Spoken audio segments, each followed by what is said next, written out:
Welcome to Focus, a show focused on community, unity, and service. I'm your host, Mark Warnock, and today we're going to be talking about the eastern spadefoot toad, the rarest toad in the Connecticut area and New England. We're here with Dennis Quinn. I almost said Dennis Quaid. It almost happened, but I didn't. Dennis Quinn, who is a herpetologist, and thanks for coming in to talk about the toad and everything else going on with conservation in the area. We actually met through the Skinner River Watershed Association. Correct. Yes. But before we get into the spadefoot toad, tell us a bit about yourself and how you got into herpetology. Sure. Well, thanks for having me. I really appreciate it. I grew up in the field, walking through the woods, catching turtles, catching snakes. That was always a passion of mine, something that got me excited about, not excited about being outdoors, but also just about education in general and conservation and protection of these species and our natural resources across the state. I've been very fortunate and able to turn that passion into my career. Going to school, getting my college degrees at Central Connecticut State University, and now opening, well, I say now, it was 20 years ago, I opened my business, Quinn Ecological, which specializes in research and conservation of the amphibians and reptiles of Connecticut. I also teach a course in herpetology at Central Connecticut State University, and I work with a few of their graduate students who are working with herpetological associated projects, so students that are studying amphibians and reptiles in Connecticut. I advise them during their thesis programs. So yeah, I mean, it's just a great opportunity to be here today and speaking with you about this fantastic species, the eastern spadefoot. So tell us about the eastern spadefoot. Like, I didn't know it existed until last year when I saw your presentation at the annual meeting for the Skinner River group. Tell us about the spadefoot and Sure. Yeah, the spadefoot. Why it's endangered. Why it's endangered. Yeah. Well, it's actually interesting. You know, it really shouldn't be endangered. Is really what it comes down to. It's a very unique species in that it has evolved from a desert ecology. So the eastern spadefoot is the only spadefoot that is east of the Mississippi River in the United States, and in northern New England, we're kind of at the range, the northern range of this species, which makes it very rare in this part of the country. But it's not often seen. What's interesting about the spadefoot and different from many other species that we're familiar with is that it spends the majority of its time underground. We had this slide up that was telling people about the spadefoot. Oh, should I go back? Oh, no, that's fine. We could we'll bring it back up and we can take a look at it. There it is. Yeah, so it lives the majority of its life underground. It comes out at night. So it's a nocturnal species, and typically they come out during rain events or during very warm, humid evenings during the spring, summer, and fall.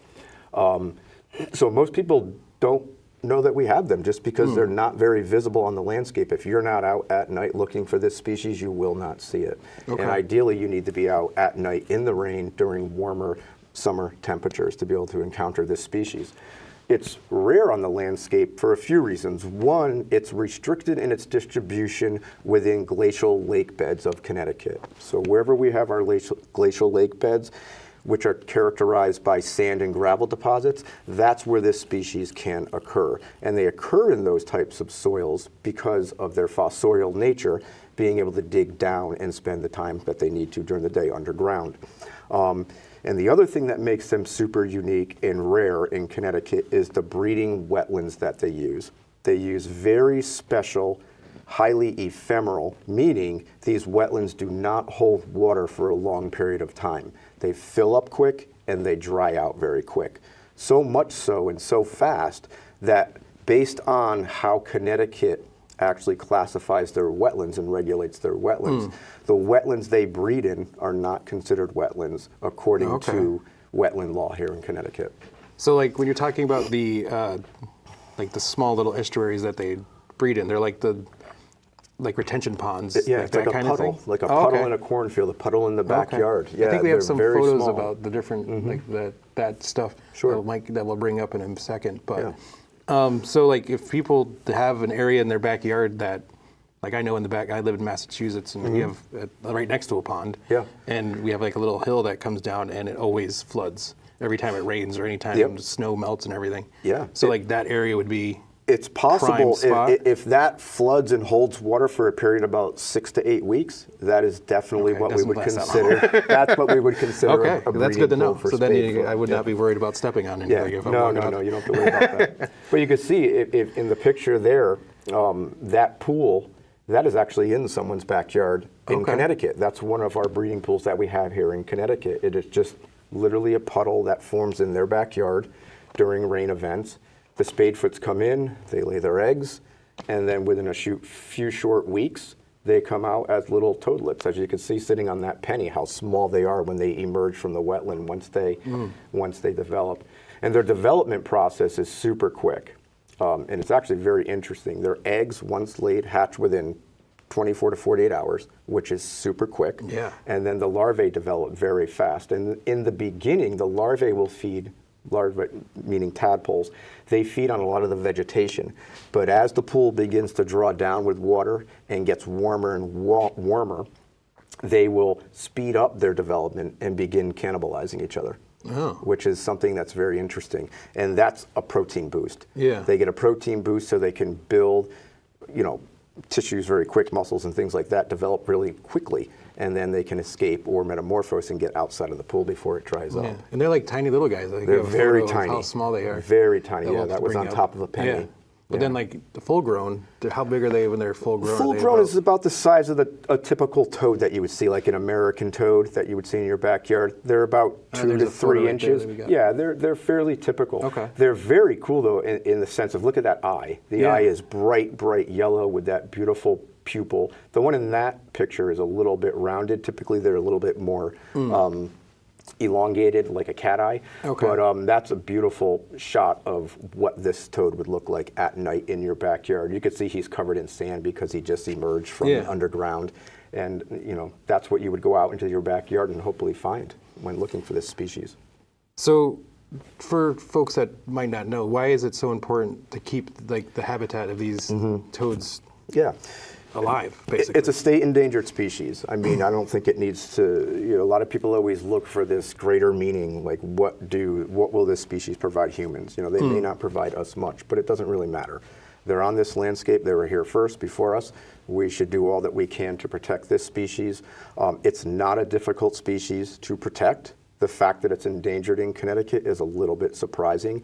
Again, it's identifying those wetlands, and because this species spends the majority of its time underground and only active at night during the rain, there's very little human spadefoot conflict as far as intentional killings or anything like that, or getting killed by lawnmowers and things like that. That Yeah. doesn't happen. Some of the issues we face with other species aren't associated with the spadefoot. It's more about finding them because of their cryptic nature. Once we know where they are, where their pools are, we can really do a lot of things to help protect this species in Connecticut. So what's some of the work that you're doing with the Skinnick River Watershed Association and other groups in the area to keep the habitat? Right. So there's a partnership between the Scantic River Association, my company, Quinn Ecological, Central Connecticut State University, one of my colleagues, Hank Gruner, and we're working with the community and these organizations. And there's a little bit about the land use within the challenges. Scantic River, to hopefully identify more populations of this species. Within the past few years, we were recently tipped off by a resident in the town of Enfield that they had spadefoots in their backyard. And since then, we've been really trying to figure out where they're breeding, where their core range is in this region of the state, and it's been a challenge, a really big challenge. So we're at the point now where we're reaching out to have help from the public. We're trying to engage citizen scientists to help us with identifying their breeding populations in the state, especially this region of the state, and where they're breeding, but also where they're living. And are they in your backyard? Can you help us identify them, find them, help us access properties to be able to look for this species? So what's some of the ways that people can help to There's a lot of ways. finding these toads? Yeah, there's a lot of ways. I mean, it's everything from, if you want to be super involved, you're welcome to drive around the roads at night and look for the species when they potentially are crossing, or if you know friends of your families that own big agricultural plots, you can go onto their lands and see if they might have potential breeding pools and do surveys for that species at night. And the way we do those surveys is with bright spotlights, like typically headlamps. And why we do that, because the frogs or the toad's eyes will shine back at you, so you can identify them very quick at night. But this can be as simple as anyone in their backyard. Just go out into your backyard and look around with a flashlight. Take your kids out. Go out into the backyard and see what wildlife you have living out there at And night. there's the map we have up now of the state of Connecticut, and the blue dots are where the toads have been seen. Currently we know there are populations within those blue dots. The red dots signify populations that have been extirpated, meaning they're completely gone now. We've lost them. Okay. And then the green dots are also lost, but historically a long time ago. Okay. And then the pinkish area, that's the sand and gravel that they would deposits, possibly usually live in? That's correct. So they could be anywhere within that gray area. Well, not Long Island Sound, Yeah. but the gray area. But what that gray signifies is glacial lakes. So the glacial lakes from long ago that formed, and within those glacial lakes are these sand and gravel deposits. So the spadefoots tend to be in those sand and gravel deposits within the glacial lake formations. And so the main towns that you're focusing on right now with the Skinnick River group is like East Windsor, Enfield, Somers? That's correct. Okay. Yes. So, this is a pilot type study. We want to see how much engagement we get from the community, how many people are interested in assisting us with this project. And once we get a sense of that, we're probably going to expand to other towns within the central And I Connecticut have the River Enfield Valley. map up now. Yeah, so that's where they originally were reported from. Okay. And believe it or not, you might look at this map and say, how could there be an endangered species living here? Look at all the development, look at all the roads. Yeah. This is what I mean. Yeah. This species is active at night. Okay. It's active in the rain at night. There's not a lot of contact with people. I'm not saying that they're not getting hit by roadways, cars on roads and things like that. That does happen. Yeah. But the number one thing we need to start doing is identifying where they occur, but most importantly, where are their breeding wetlands? Because again, their breeding wetlands do not classify as wetlands, so they're not afforded any protection under the Wetland Protection Acts. If you identify spadefoots using them, that makes the wetland the ability to protect that wetland, to have that ability to protect that wetland. Gotcha. So if someone wanted to, and there's a Somers one really quick, we have that up now, and that's the area in Somers that you're focusing on? That is. That was a site about 20 years ago now. It might even be longer because time flies. But we got reports of one that was in someone's swimming pool. We haven't seen a spadefoot in this area since, but we suspect they could potentially still be there. One of the interesting things, both with this Somers location and the new Enfield location, is that we don't know of any natural breeding pools within these areas where spadefoots could be reproducing. We have identified them reproducing in in-ground swimming pools, which is an issue of its own. We're not certain of the success of that. We would suspect it's not very successful, especially when the pools are open. But prior to the pools being open, they might have some success breeding in in-ground pool covers prior to people opening them for the season. Which is why I asked you to come in now, actually. Right. My secret trick for having you come in now was because of that. But really quick, before we get to that, we have the identified potential breeding habitat area. Yes, this is a map that Hank Gruner and myself put together just to help the residents within these towns, I think that's just Enfield, to show them where we have identified potential breeding pools, to get a sense of what they look like, where they can go to on their own at night to see if there's spadefoots calling from them, or look around those landscapes to see if they see any spadefoots active on those landscapes. But there's definitely more. Just looking on Google Earth or using GIS technology to identify pools has its flaws. You can't get them all.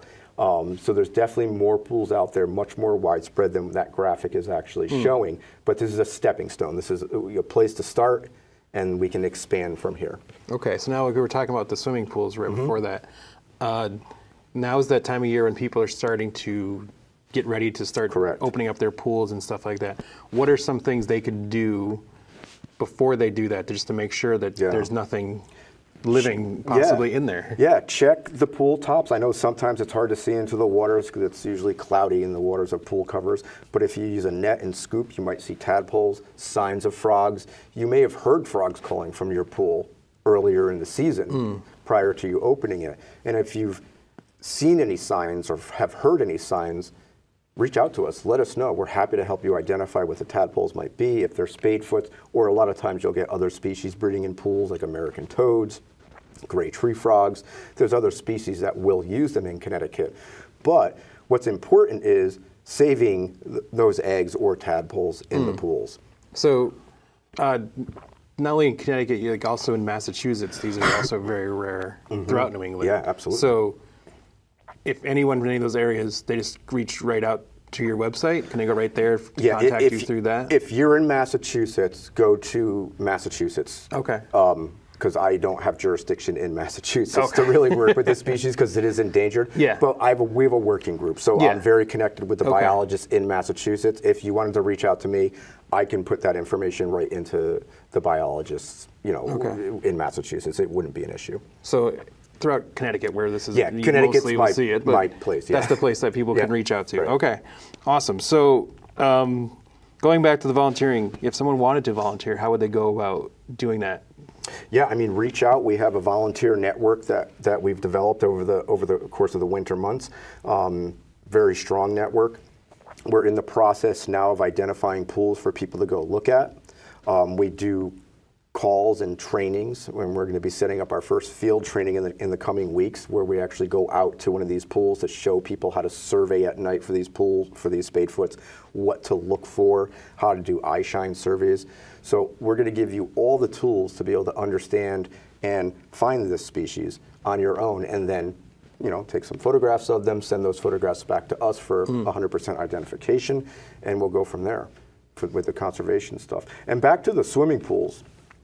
We're working with residents with in-ground swimming pools to help them develop solutions to help these toads get out of those swimming pools on their own.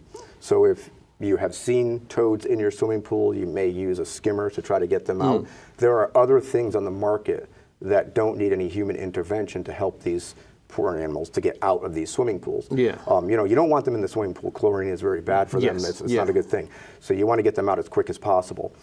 So there's frog logs and other methods that we have to help these animals or assist these animals to get out of those pools on their own if they do go into them. That's so great. we're That was asking actually for gonna be my next people to question, reach so that's out to perfect. us for that Yeah. specifically if you have an in-ground pool. So that was going to be my next question about the how big is the impact on the breeding of the animals with the in-ground pools? Like, does it really, what is some other solutions people could possibly do besides just the logs? What other ways can they kind of I don't want to say toad-proof their pools, toad-proof basically? the pool. Yeah, I mean, you can do that. Yeah. You could toad-proof them. People do put up borders around their pool, so you have to have an in-ground fence around your pool anyway. Okay. So you can put things around the base of the in-ground pool fence, like slats of plastic that will prevent the toads from getting in. We're not going to that level. We don't want to do that. We're looking for more easy solutions that the landowner can do. But we don't really understand the impacts of pools on spadefoots yet. We're pretty sure there's going to be an impact there. There's going to be a negative impact there, but there also might be a positive impact. They might actually be successfully using these pools, especially in the early spring. So that's something that we're really targeting this year and in the upcoming seasons to really work out how are these pools impacting spadefoots and to what degree. We don't know yet. Okay, so like you're talking about when you go to do the surveys and stuff, what is if someone was just on their own, didn't know anything from Adam, like myself, doesn't know anything of what the spadefoot sounds like, looks like, besides what the pictures are. What is a telltale spadefoot? Is there a different call that they might have than the other toads? Yes, you would know their call. It's kind of like a weird caw. It's an interesting sounding call. You would notice it for sure. People that have heard them calling have notified us. We have this weird frog calling in our backyard. It's a very distinct call. A lot of people are familiar with the call of wood frogs and don't really confuse them. And our toads are much more of a trill. So it's like a trilling type noise. These are definitely have a unique call. And I can get you video of a calling frog and audio of a calling frog if people wanted to hear that.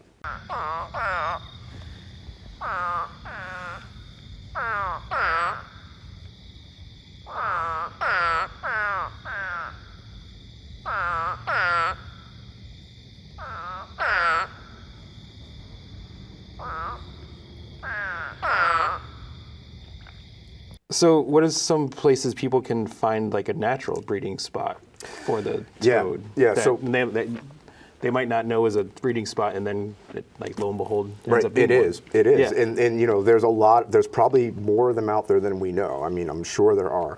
You can find them pretty much anywhere on the landscape, you know, within any local, you know, parks, golf courses, agricultural fields, places like this, even some of the state parks. A lot of our state parks in this region of the state have not been surveyed, at least not to the extent that they need to be surveyed at night, and that's something that we're going to be doing this coming season.